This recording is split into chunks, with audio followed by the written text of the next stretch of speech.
The folks at Byron Seeds believe organic requires a different perspective, plan, and approach. Organic isn't simply a different type of product or even a different way of farming. It's a different way of thinking, planning, commitment. It's a different philosophy on how to feed the world. Many won't understand, but the people at Byron Seeds do. We're owned by organic dairy farmers. We not only have the product, but we plan, manage, and execute organic. We speak your language, we share your struggles, and we laud your successes. Organic isn't a way of doing business, it's a community. We learn from each other. We're in this together. We'd be glad to talk cropping plans, management systems, the road to profitability. We understand what you're trying to do. We're farmers just like you. Visit us at byronseeds.net or give us a call at 800-801-3596. And thanks to Byron Seeds.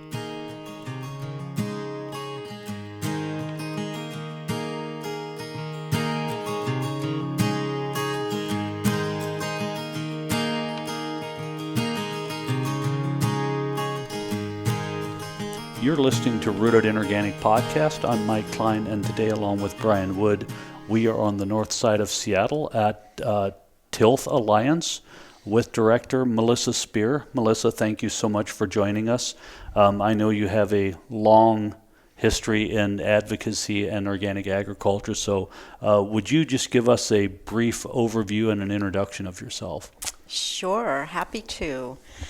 I've been executive director here at Tilth Alliance for 8 years, but before coming back to the West Coast, because I was born and raised in the Bay Area in California, I spent 30 years in Connecticut. And I started sort of on the road, on the nonprofit road, because I was in sort of your typical corporate America before jumping over to the nonprofit world. I started out there in land conservation, working for the Trust for Public Land, which is a national land conservation organization.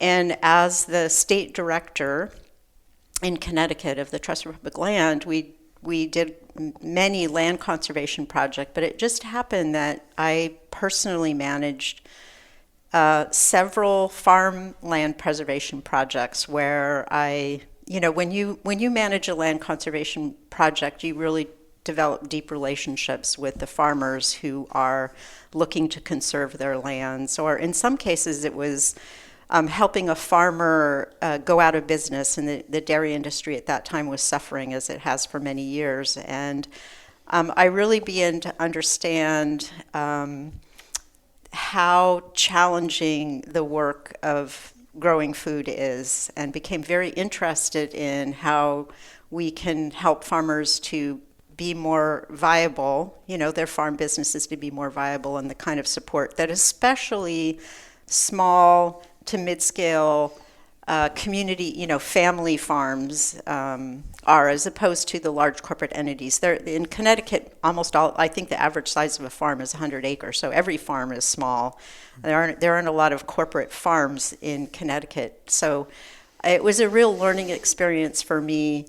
And as a result of that, I joined the steering committee of an organization called the Working Lands Alliance, which did a lot of work in the area of farmland preservation specifically.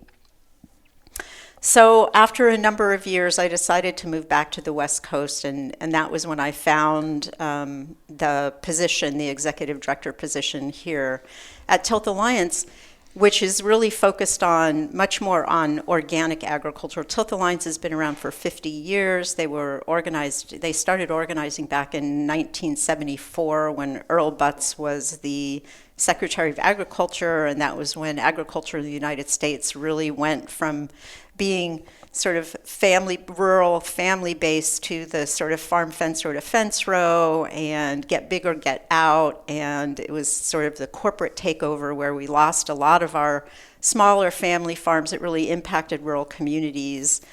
And as I learned more and more about organic agriculture, it really intersected with my interest in the environment. I've always, from the time I was a little kid, I knew that I was going to be in the environmental field. And this was the perfect intersection between my interest in supporting farmers and my interest in the environment. So that intersection has been wonderful for me to really work on, both with farmers and in particular small and mid-scale farmers, but also on organic agriculture, which addresses my value system around preservation of the environment and addressing environmental challenges. Well, that's quite a story to get you to today. Love it. It's when you bring up Earl Butz, we've had, Wendell Berry on, and boy, oh boy, with Dad, Wendell, Wes, like all those people, Earl Butz's name always comes up. Oh, yeah. And it's a turning point for so many people.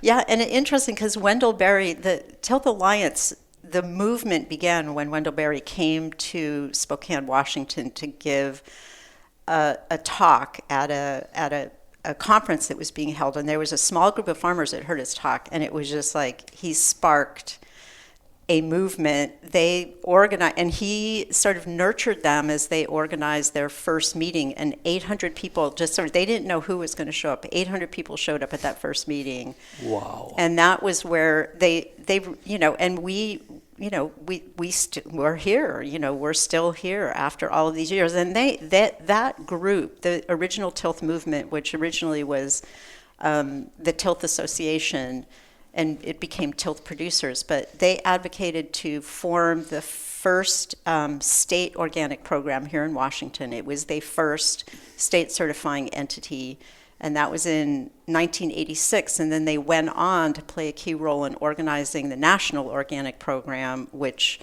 was finally implemented, I think, in 2002 or 2003. So this sort of Tilth movement has been instrumental in really creating an organic program and the USDA label, organic label.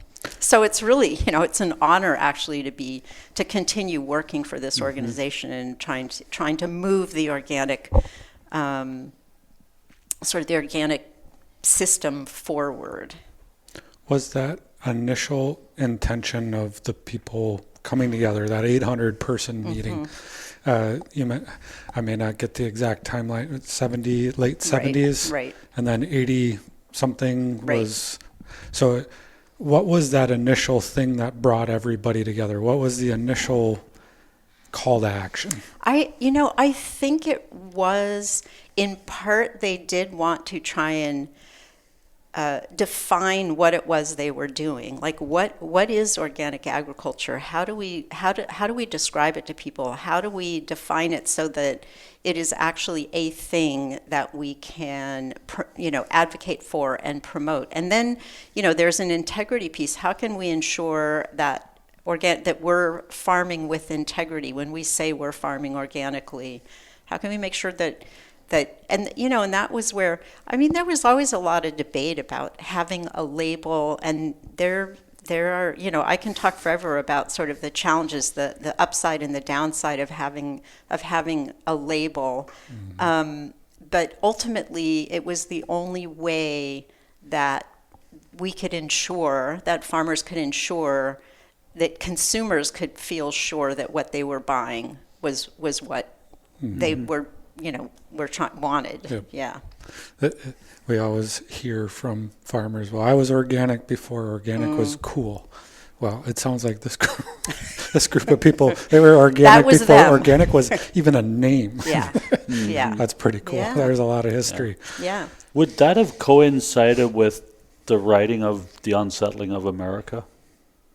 Wendell? I actually... I would think it would be close. It's possible. I don't know the dates that was published, honestly. But that actually puts into perspective, because this week when we've been out here in Washington, like, we have learned so much about organic agriculture in the state of Washington. Before we started, we talked about like the coast where it's 40 degrees, rainy and cold. Then we flew over the snowy mountains on the way in, and then there's the desert to the east. Yeah. It's like three completely separate worlds. And I guess I wasn't aware that organic agriculture was kind of launched here. Yeah. So that's really kind of exciting to know more about the history. Yeah, and the thing that's interesting for me now, if we talk a little bit about organic in Washington, in terms of organic farm gate sales, we're number 2 behind California in the nation. Wow. But California is still like 5 or 6 or whatever times more in farm gate sales. Like they're the monster. We're quite proud to be number 2 in the nation, and we're actually number 1 in a number of products, mostly around fruit and berries. We're number 1 in pears, apples, cherries, blueberries. We're number 2 in, I think I actually have that list here. We're number 2 in things like carrots, and we're number 1 in peas as well. So we have a whole bunch of number 1s and number 2s in terms of products. And so that feels really good, but when you actually look at sort of the percentage of organic agriculture relative to we're a monster when it comes to agriculture in general. And if you look at the percentages, organic is like 2.7% of the acreage and 1.5% of the number of farms. I think we have 35,000 farms. There are like 900 organic farms. Now, some of those are quite large, but it's still in terms of the numbers. So what I think a lot about is what is it, we've worked so hard to get to where we are, but how do we get beyond the like single digit percentages in terms of the share of farm gate sales, acreage, and number of farms? That for me is the big question. There's so much work that goes into it. There's so much passion, but it's been very difficult to make the kind of progress that I feel like we need to be making. Well, so we had a guest on a couple of times already, John Kempf, and he told me something years ago that he thought if you could show a farmer a more profitable system, farmers would embrace it just without question. Mm-hmm. He said what he learned was that farmers don't want to change unless it's through duress. Mm-hmm. And he said once it doesn't work, they're willing to change, but as long as it's working. And that's always kind of stuck with me, mm-hmm. because we see the same thing, like the percentage, because we work in organic dairy. It is such a fraction of it. But it's hard to grow at that number. Yep. It's so complicated because government policy tends to favor, in terms of distribution of resources, favors both large farms and conventional agriculture. And so that's a heavy lift right there, is trying to really change government policy. There are special interests which are really come into play when you start trying to, shift resources from one place to another. And maybe we don't need to shift resources. Maybe we just need to get more resources that go to organic.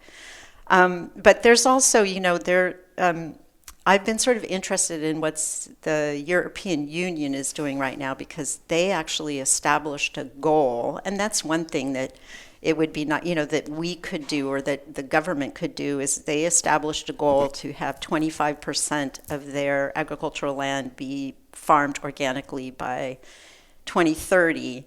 And then and they're at 10% right now, which is amazing. And then they set a whole bunch of different strategies for accomplishing that, and they, that included just providing more support to organic farmers, both political and resources and technical support to organic farmers. and compensating them for, addressing risk. I think one of the issues is there's a lot of risk. It at least feels like a lot of risk for a conventional farmer to say, I'm going to become organic. It's not something you just do. There's a lot of learning that takes place. There's, you don't know what markets you have access for the 3-year transition period.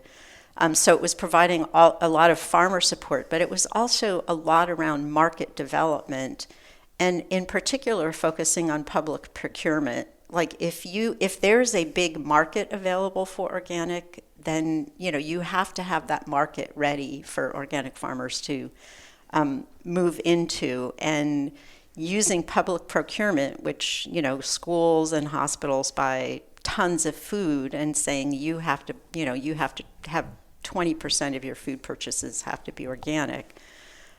They have found that has been a real game changer in terms of moving farms into the organic area.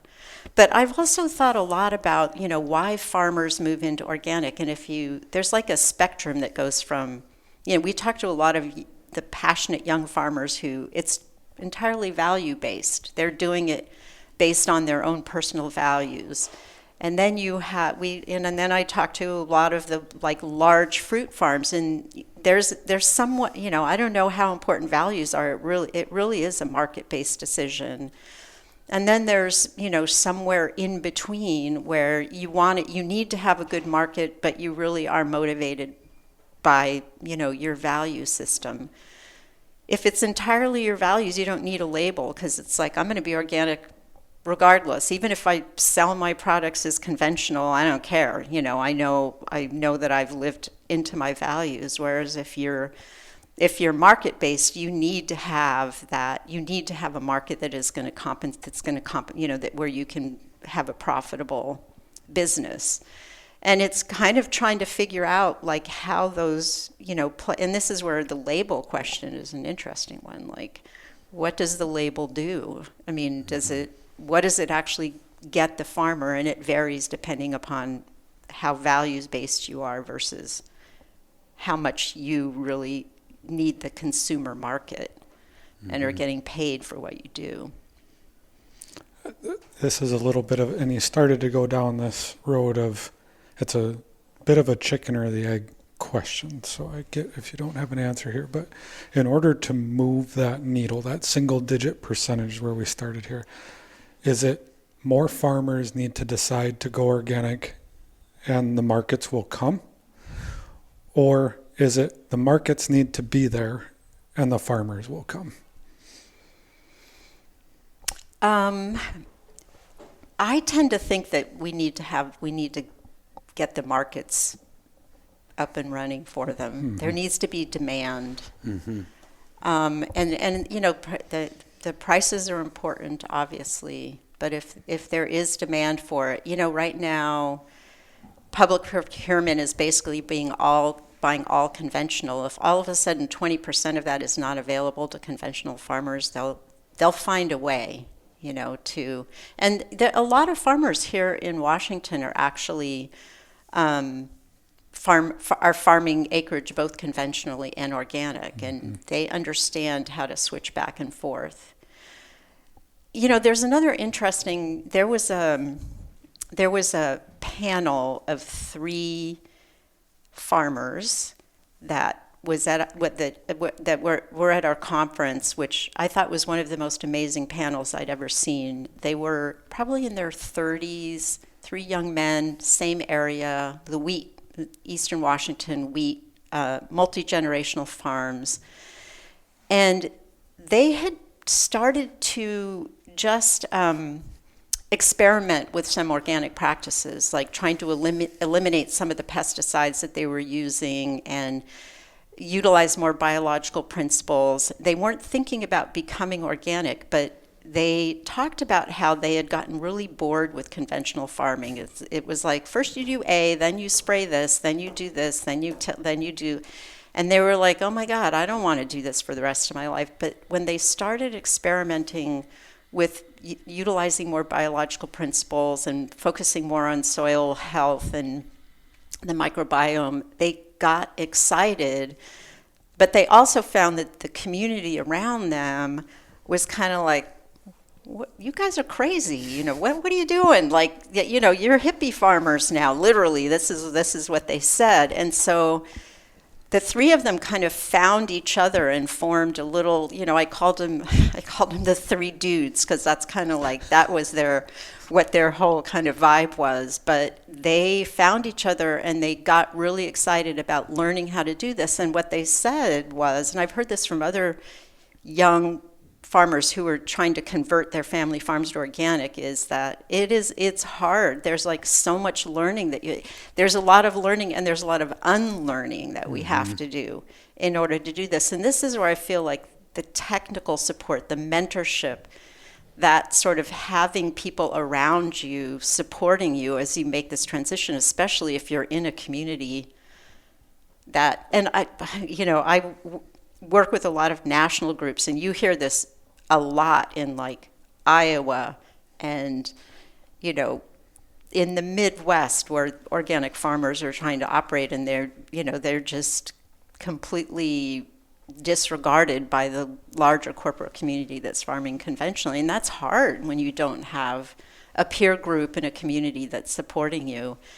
And I think that is also one of our major challenges, and which is why having a government which is providing you with political and sort of advisory resources is incredibly important. And the one thing I will say about the organic farming community, I've never seen a community that's more willing to help each other. Than it's like nobody's worried about a trade secret, because there are no trade secrets. Because if it works great on my farm, it's going to maybe work on your farm, and the demand is there.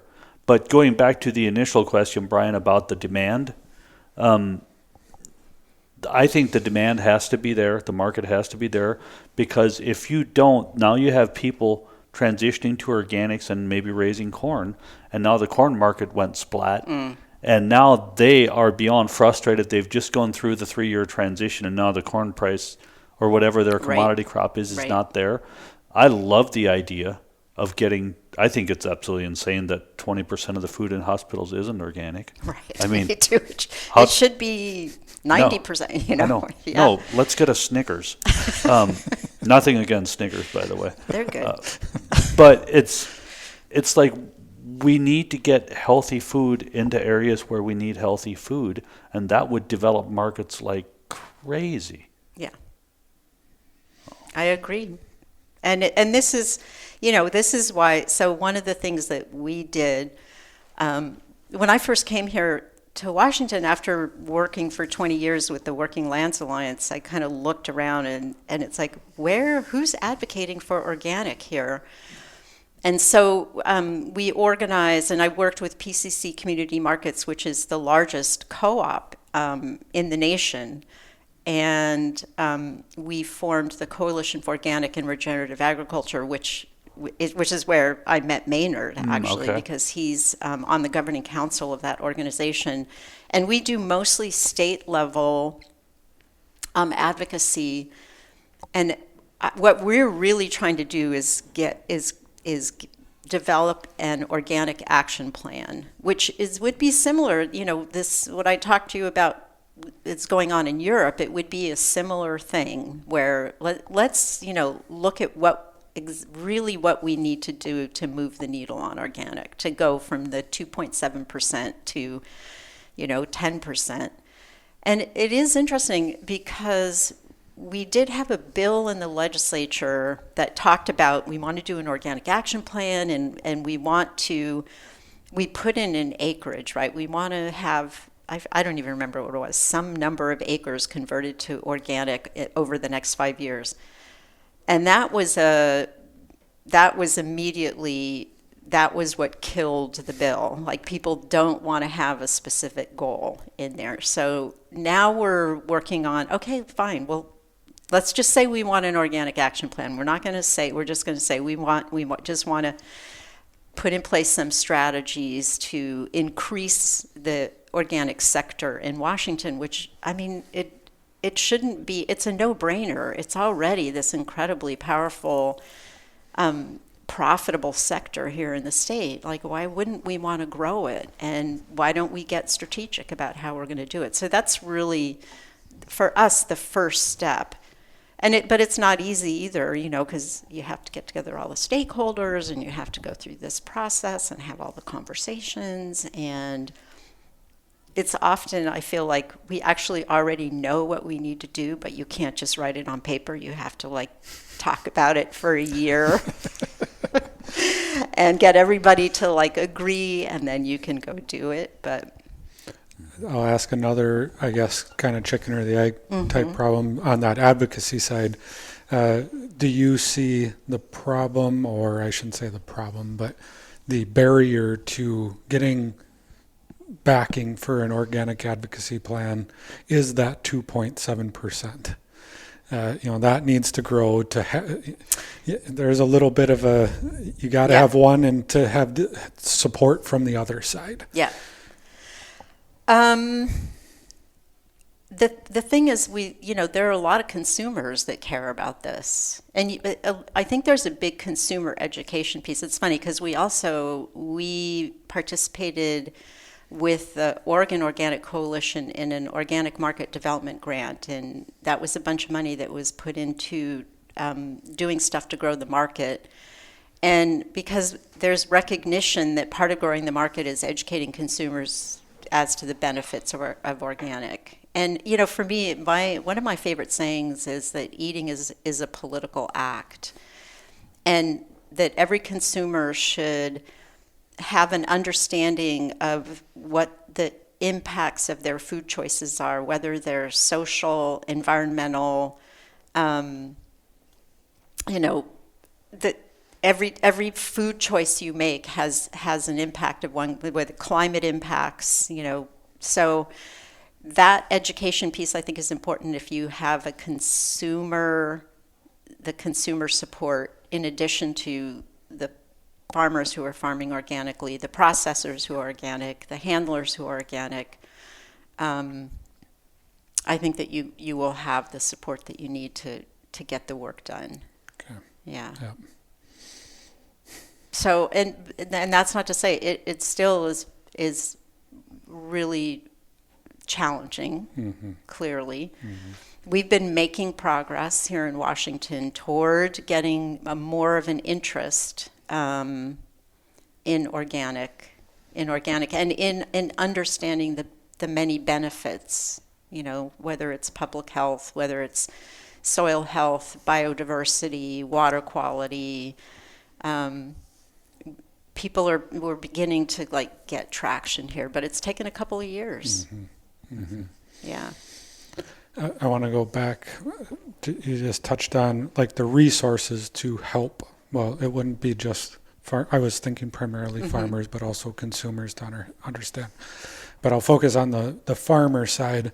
Now, one thing in 13 years working in the organic industry is I've certainly seen that the acceptance of organic and knowledge around organic practices for all types of farming has grown significantly. But back to what you said of the community aspect behind that, you can have all the support you want to understand how to do the technical pieces of being an organic farmer. But if you're viewed as an outcast, yes, exactly. It will not happen. Exactly. Peer pressure is real. Yeah. And that is why those three guys, when they found each other, it made a huge difference. They felt much more comfortable kind of veering off the beaten path that their family farms had been on for so long. And it was critical. The fun part of watching that it starts as a little community of just, those three crazy guys over there. But then I don't know, there's a snowball effect to it. I mean, we see it in the dairy world. I mean, we've been in the area and we've got, what county were we in, Mike, where there's 14 dairy farmers left. Lewis County, yeah. And all 14 of them are organic. Yeah, it's awesome. But there used to be 90 dairy farms. Yeah, That's the sad part. That's the sad part. I know. It's amazing. But, you mentioned, there's people that just do it because of their values. They want to... I raise my beef organically on certified organic ground, don't have an actual certification on the meat because I'm selling it to Brian and my other friends. Okay, don't need it. Yeah. But then you have, because right now, I'll just use dairy as an example. The people who are still in business in the conventional dairy world are exceptional managers, and they are looking at organics from a completely economic standpoint. Yeah. Okay? Yep. But what we see happen is they come because the money and the stability of the market. Yeah. 5 years down the road, they are, most of them, are 100% believers in the organic system. So my opinion has always been, I don't care what brings you to organics. Let's get you in organics, give it a shot, and you'll love it. Yeah.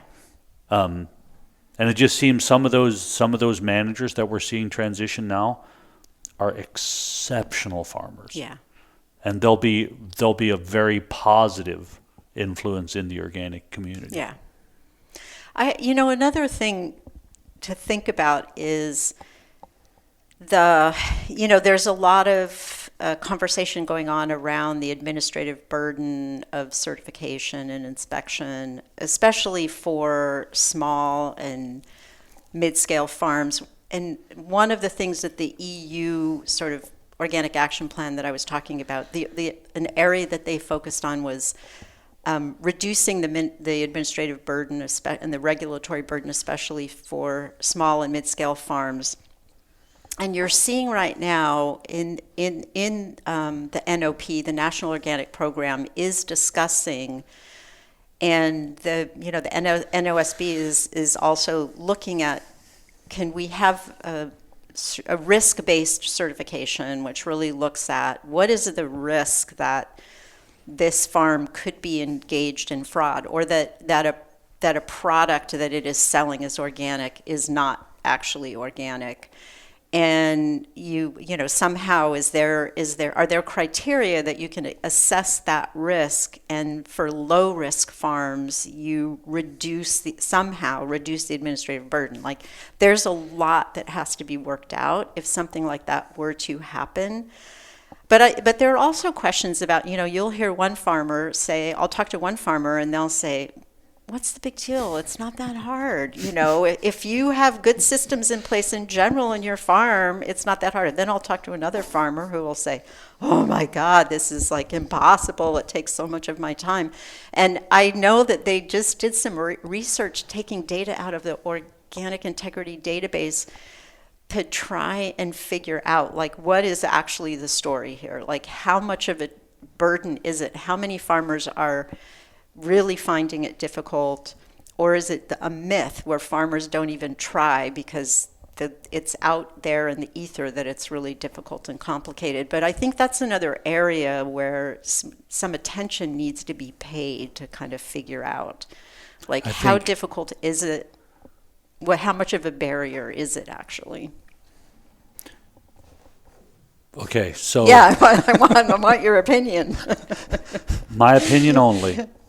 The really good conventional farmers are going to have all the record keeping in place already to do the organic paperwork.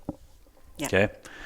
The guy who is just a farmer, just wants to be a farmer, doesn't do much record keeping. Hey, if there's more money in the checking account at the end of the year, it was a good year, that's the guy that's going to struggle, and that's going to be hard. The record keeping piece, I have seen farmers like that go organic, and they have become way better managers because they were forced to do the record keeping that they never did before. Yeah. So I hear it from all angles, but I think if you could get there, the larger you are, you have a person to take care of all this. Then you come down to, the small farm where the farmer has to be good at everything. Yeah. And record keeping is, generally speaking, not one of the stronger ones. Low on the We're list. not the most fun. Yeah. In my community, the successful ones are the ones that write it into a notepad when it happens and then give that notepad at the end of the month to their wife, and their wife takes care of all the record keeping. Right. But I guarantee you would have support from the small farms as you're trying to like minimize that portion of it. Yeah. I think for me, the conversation with a farmer transitioning to organic, so filling out that OSP, Yep. that organic systems plan for the first time looks completely overwhelming. Yeah. And I always try to marry them up with an organic producer or two, get him to help you with your paperwork Yep. for the first time. Yep. And just to add on to that's the community piece that you just mentioned. Marry them up with somebody that's already done it. Mm-hmm. But then back to the resource piece, that's the other thing that I've experienced is if they at least have somebody to hold their hand a little bit and explain what it is that the certifier, they've never gone through this inspection before. So Right. some of the anxiety around it isn't necessarily, I don't have all the paperwork. It's, I don't know if I have all the paperwork. I don't understand the question or the intent behind this. I think I get it, but I've never done it before. Yeah. So if they have not only that person, that farmer that's done it before, but also a technical resource available that can say, oh yeah, here's what that question is actually saying, and here's what you need to collect to be able to answer that question, then they go in with significantly more confidence that they know that they have the things in place, and that anxiety level goes from way up here to maybe down here, at least where it's manageable.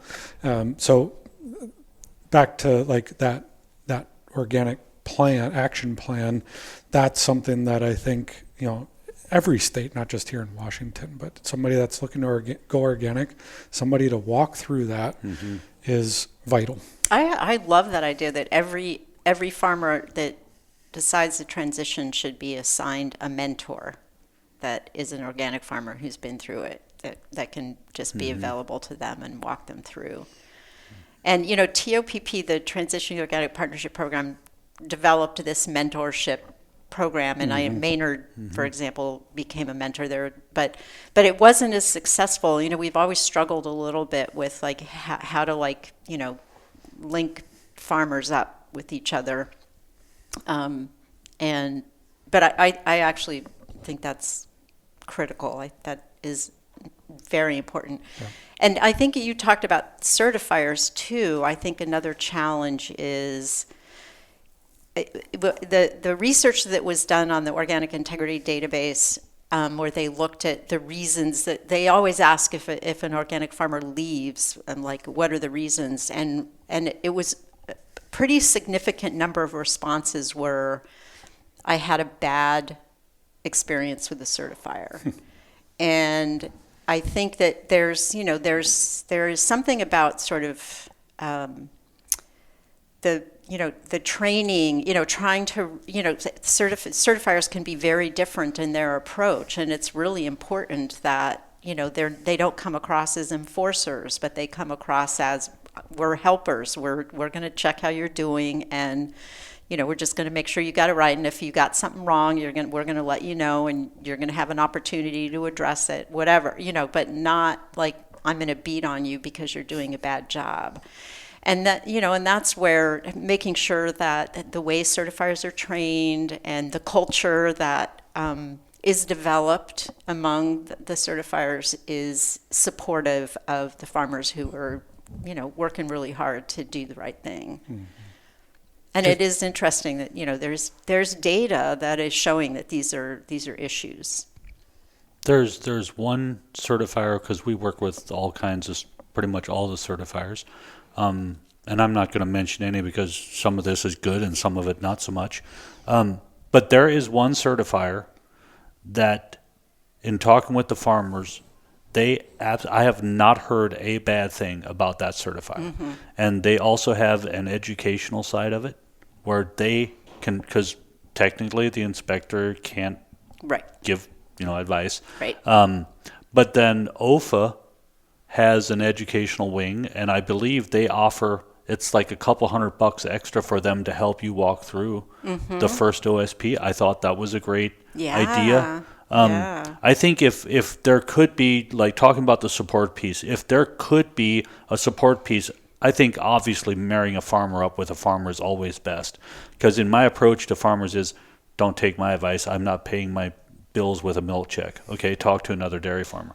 But if that's not available, like having a person that could walk them through that first application process of what to expect, what they need. The inspector is going to ask for X, Y, Z. Yeah. Because just to your point, Brian, they don't know like what the inspector and what's he going to do if, well, I don't have, going back 3 years, I don't have this record. Is the inspector, there's a bunch of anxiety build up that if the inspector is one with common sense, it doesn't have to be, a negative experience. I agree. And when you talk about who, we have talked about farmer to farmer, let's talk about extension, the land grant universities. And we have found one thing that happened in Oregon, the Oregon Organic Coalition and Oregon Tilth, which actually is our sister. Oregon Tilth also came out of the Tilth movement, and they're certifiers, so we're like siblings. They advocated to get OSU to hire 3 organic extension agents that were in the organic field, and we don't have that here at Extension in Washington, but the extension agents are supposed to be very community focused and very pragmatic, very practical, and they could be, if the land grant universities hired extension agents that could serve that purpose, would be awesome. And that's let's look at NRCS as well. I mean, I think that at the national level, there's broad awareness that many NRCS agents, there are very few that really understand organic and can really be helpful in providing technical support to organic farmers. And we should have more of more organic NRCS agents out there as well helping. But that also goes back to the 2.7% or whatever it is. So if we can climb that number, because just from personal experience, NRCS and local soil and water have, there was one guy in my lifetime that wasn't negative about organics. There you go. And he is now retired and is doing some organic consulting work that I find interesting. But there's just the faith in those agencies has gone by the wayside from the organic farmer side because there's not been support. Yep. And I think it's time that we do get some support from that, because they are, especially in a community with a lot of organic farms, it just makes sense. Yes. Yeah. So there's a lot of work to be done. Oh, it'll never be done either. Sorry. But it's also, I mean, again, you mentioned how amazing the community is. It's like there's a lot of good sort of community, good vibes, just fun, passionate people to work with, and big challenges. But you have people who are just super committed, and and it's just getting people to recognize again the multiple benefits that the ecosystem services, the public health benefit, the multiple benefits that organic brings is, I think once people get that, then it makes a huge difference. It's really difficult for me to buy anything that's not organic at this point in my life. Like, it's very rare if I can find it organic, and I'm privileged because I can afford it as well, which is that's a whole other area that we could talk about, which is the impression that organic is elitist, and that that it's difficult to for many people to access organic products because of the price differential. A whole other challenge that is a really complicated one to address. Well, let's go there, because, I mean, we've kind of talked about markets and resources in community as far as supporting organic. But I think, absolutely one of the big elephants in the room is how can some people afford the product? Yeah. So what are some, I certainly don't have the answers to that one. I'm curious, what are ideas around how it can be accessible and affordable for people? Well, there are a couple of things that, we think about and that I think about. I mean, we talked a little bit about the resources that are going to subsidize, in particular, soy and corn and rice and to some extent wheat. And a lot of those products go into creating, they're able to use those cheap products, cheap because they're subsidized, to create all kinds of cheap food. And organic doesn't get the same resources to help them enter the market as a less expensive product in the way that corn, soy, et cetera, can. So that right there makes a huge difference. And again, it's the challenge of sort of changing the dynamic of resource distribution or the kind of support that organic is getting. And recognizing all of the other values that it's contributing. It's like they should be recognized for those values. But we also have been looking at, there are some organic products that are very competitive with, and milk actually, milk is one of them where you can actually sometimes, so it's sort of developing that menu. Look, if you can't afford every organic product, like, you're probably not going to buy organic steak because that's generally like very expensive. But there are definitely organic products that are competitive with products that are with conventional products, and sort of developing that menu and we have to recognize, like, yes, this is an issue. We want to address it. But for now, let's give you the menu of organic products. And then there's the Dirty Dozen, which I also think has made a huge difference in sort of like, it's now 13 things that, you will really be reducing your intake of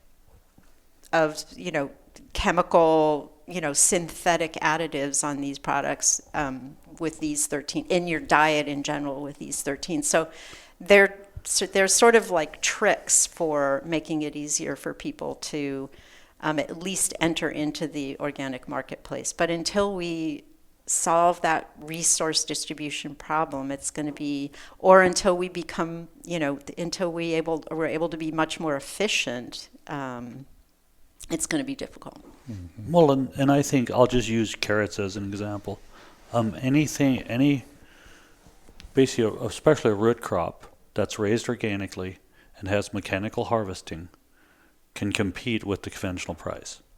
Okay, because the only difference is the cost of actually the seed and maybe the cultivation and stuff. But everything is pretty much the same. So those, like Grimway has 80,000 acres of organic carrots. They took their whole production line organic because the organic was out yielding the conventional. So that's one. And when you look at salad, basically all the produce, most of the produce is very similar priced. But just like you said, when you get into the meat, that's where the game changes significantly, unless you buy it from me, I guess. Then it's just the same price as conventional because I believe in what I do. There's a value-based organic farmer there. It also makes money. But I think if you went back to your public procurement, so if you start getting some of that product, 20% in the hospitals, into schools, you're exposing people. Now what you're doing is you're creating more demand, which will bring more supply, and then the more supply we can bring, you gain efficiencies, and possibly you can get that price closer together. Right. But I think there's a huge segment of our country that has never been exposed to actually healthy food. Yeah. And I think the Midwest is probably tip of the spear on there.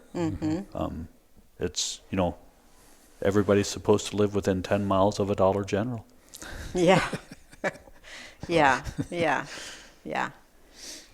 And but you do have organic farmers out there that are, doing what they can to change things, in many in isolation. And I don't have any good. I should feel lucky that I'm doing this work in Washington and not in Iowa. Honestly, it's because it is incredibly challenging. And that is actually one thing that's been kind of cool with doing this podcast. Numerous people have reached out and wondered if we could connect them, and it's like, okay, we won't have the answers, but call us. Yeah. We know somebody who does, because we do have a lot of connections in organic agriculture. Yes. So if somebody is scared about trying to raise corn, well, I'm going to give them my brother Tim's number because he's amazing at raising organic corn. Yeah. So it's just like, if we can do anything to just connect people with each other, to take the scariness out of this. Yeah. And I'm going to make a plug. I'm actually on the policy committee of the Organic Farmers Association. And I think they're an amazing association, and they are there. So you have three national associations which are working on organic. You have the National Organic Coalition, you have the Organic Trade Association, and the Organic Farmers Association. And the Organic Farmers Association is really about the farmer, and they have, I'm on their policy committee, but when a policy gets voted on, I can participate in the discussion, I can add my perspective, I can tell them what I hear from all the farmers I work with, but it is the farmers that are on the policy committee that vote on the policy. It is very farmer oriented, and these are farmers from all over the country. And I would, and it's a membership organization, I would say, I think, and they're doing such good work. They're doing really excellent work. And I mean, if for the lonely organic farmer out there, if you want to join an organization which is really farmer based and is doing good work for farmers, and there's lots of places where you can participate and work with other farmers on the challenges that farmers are facing. It's a great organization, and all three of them are awesome. National Organic Coalition they're all doing good work, and they're all really working closely together at the national level to try and move the needle. And things are so confusing right now in Washington, and there's so much uncertainty around what's going on, but the farm bill has kind of fallen apart, and nobody knows if there's ever going to be another farm bill again. And the staff of the National Organic Program has been cut by 30%, and they haven't sent out the cost share money yet. And it's a mess, but they're still there. And I would also mention the National Sustainable Ag Coalition, NSAC. That's another really strong organization that's working on advocacy in Washington around sustainable ag. They're there trying to do what they can to move the needle. So, and while nothing happens in Washington, farmers keep right on farming. Exactly. Because they can't wait. If you wait on good news coming out of Washington, it might be a while. Yeah, I think so. I think it's going to be a while, for sure. Mm-hmm. So, what is the one that you're on the board with? National Farmers Coalition? The Organic Farmers Association. Organic Farmers Association. OFA. Okay. Yeah. Mm-hmm. They're a great I love them. They're a great organization. Mm-hmm. And some of the farmers that, on the policy committee, they're just, they're just amazing farmers. And I think that the chair of that committee, I think he is farming in Iowa. I think he's a corn farmer in Iowa. And it is interesting to talk about what his relationship is like with other farmers that are conventional farmers in the area. But he's just very down to earth, and it's like, well, this is the way it is. I farm, they farm. Mm-hmm. Yeah. But you also know that the organic farmer, if he's on an island, he's under the microscope. Mm-hmm. And if all of a sudden that is working, that is being noticed too. So it's, you always hear about the organic by neglect, weeds were taller than the corn. Right. You hear you never hear them talk about the guy that's corn out yields theirs and Right. is just as clean. You don't hear about that. But I do think it's really true. In talking to some of the split operations here, that we worked closely with one of the largest tree fruit producers here, and they have a split operation. But when they started farming a bunch of their acreage organically, a lot of those practices slipped into the conventional side, and you want to see that. I think a lot too about how. I want every farmer to be adopting conventional practices, whether they, develop a complete organic system or not. And it's like get them on the slippery slope, right? Get them on the, adopting some practices that actually really make a difference in soil health or in, whatever it might be, and, the amount of, pesticides or herbicides that they have to use, and hope that sort of sets them on a path toward, I don't know whether it's toward certification, but, at least having more respect for the those practices and their impacts. I think there's been that. Well, regenerative has kind of been a buzzword here for a number of years now. Yes. And for all its faults, I will say that I feel like has been a bit of a middle ground for some of these farmers to actually look at biological practices that are also certified organic and maybe get them down that slope. It may not get them all the way to organic at the end, but I don't view it as a bad thing that they're saying, okay, well, instead of, back to the three dudes as an example, they started to say, I don't want to do the treadmill of plant, spray, spray again, harvest, and off we go. Yeah. I want to do it right. Yeah. And I see regenerative as playing a role in at least getting people thinking. Yeah, and that's, regenerative, there's been so much conversation around regenerative, and is it damaging the label? Is it making it, is it confusing consumers? And I think that, it's interesting, you kind of have to compartmentalize, because I do think if you think of it in terms of the impact on production, it's been really, I think, very positive.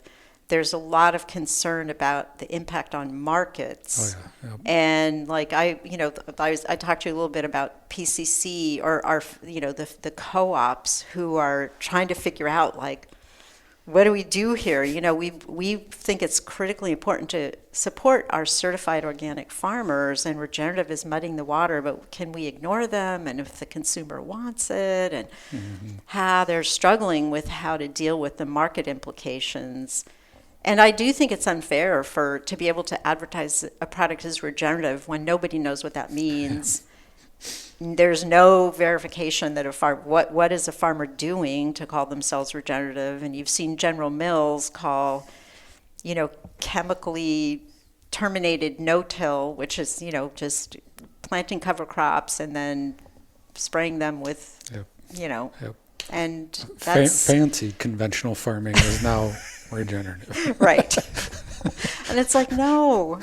So that's a whole, that's been an interesting area of, of challenge, just trying to figure out. But I do agree that it has had a very positive impact in terms of converting production to a more sustainable. But on the flip side, the regenerative is better than organic. Yeah. Okay. Yeah. Yeah, but you can still desiccate your small grains. Got it. Yeah. Non-GMO oats used for Cheerios. There are no GMO oats. Hello. And they're desiccated, 2 weeks prior to harvest. Yeah. You're eating Roundup cereal. Yep. But Yep. So. Many challenges. Yeah. I think when I look at labels, and what gives a label validity is not following the standards of that label, you can lose your market. Mm-hmm. How many labels out there do that? One. Yeah. That USDA, unless the governing body behind that label will bring the hammer, if you are not following the policies and the standards, mm-hmm. that to me isn't worth the ink it's used to print it on the carton. Absolutely. And that's what the consumer needs to understand, is that is what is special about the USDA organic label, mm-hmm. unlike any other label out there. Yeah. Is it perfect? No. There will never be something that's perfect. But I think it holds more value than any other label out there. I agree. And so this that brings up one last point around organic integrity, which is, and we talked about markets and making sure that there are markets available. The domestic organic market has been hammered by imports, and we've also been finding that there's a significant amount of fraud that is going on in some of those import products. And so, there was the SOE that was the Organic Enforcement that was Act that was implemented, which has caused a lot of consternation. The implementation has been difficult, but there still are some efforts underway to try and stop the fraudulent imports, which opens up markets. And then this is where I hear from the organic community that it's like we want those markets, and cheap fraudulent imports are actually are closing off those markets for us, and that's an issue we need to really deal with to open those markets back up for domestic producers. Mm-hmm. And it's, I don't, there's a lot going on there. It makes sense to hear those words, but I think we're still really figuring out what the actual story is with regard to fraud, import frauds, mm-hmm. how we're going to recognize them and deal with them. When you look 5 years down the road, mm-hmm. do you have pie in the sky dreams of things you want to accomplish here at Tilth Alliance the next 5 years? Yeah, I would like to see an organic action plan in place with some resources beginning to go toward implementation and addressing some of those issues. And, we can only do so much at the state level, but, I'd like to see some of those 3 or 4 new extension agents that are focused on supporting organic farmers. I'd like to see, we did pass one bill 3 years ago that added $400,000, put $400 additional $1,000 into the state organic program to supplement the federal cost share for certification. I'd like to see more resources made available to organic farmers, and I'd like to see them more included in the conversations. The interesting thing about working in the organic sector is that there are a lot of farmers right now that are suffering, that have the same challenges as organic farmers when it comes to cost of inputs, cost of labor. The sort of the markets, the issues with markets being challenging. And so I often find that, I'm supporting just farmers in general because I know that is also going to provide support to organic farmers. And I think it's vice versa as well. I think that conventional farmers need to understand that if we support organic farmers, it's also going to in some way benefit them. It's like we're all in this together, like let's figure it out kind of thing. But for me, an organic action plan, some additional extension agents, some additional money going into the state organic program, and a clear path toward some goals that would increase the number of organic farmers, the acreage that's being farmed organically. Yeah. I'd be very happy. That sounds like a great plan. We'll check in and look at the checklist in 5 years. All right. So. Sounds good. Yeah. Well, thank you so much for taking the time and sitting down with us today. This was really interesting. I love what you're doing here, and I did not know that Tilth Alliance is a sister organization to Oregon Tilth. So, Absolutely. good deal. So, thank you so much for being on. Really I enjoyed the appreciate conversation. I appreciate you coming out here and talking to me. Awesome.